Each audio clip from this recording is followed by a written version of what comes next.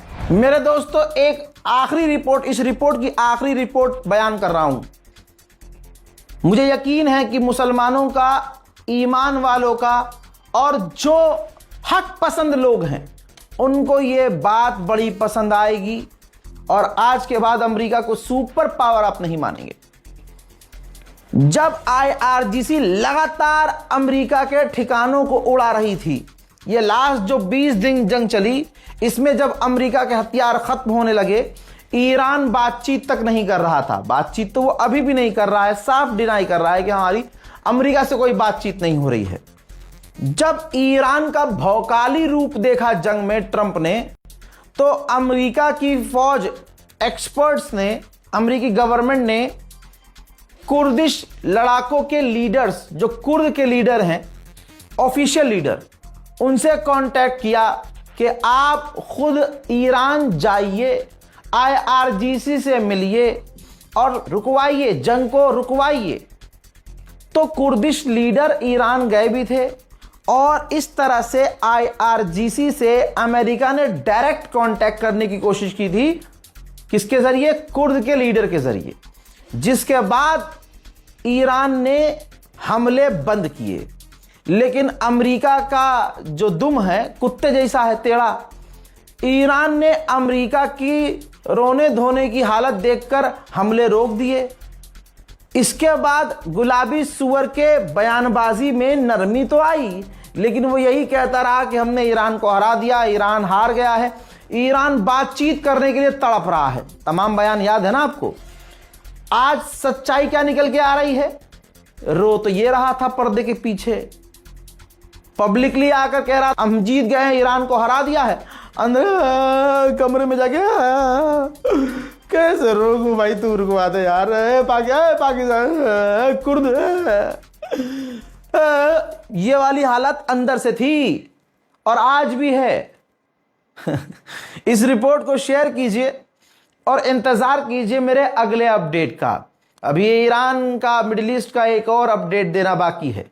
Channel को subscribe कीजिए, video को शेयर कीजिए और अपनी राय कमेंट में जरूर लिखिए। जय हिंद व सलाम।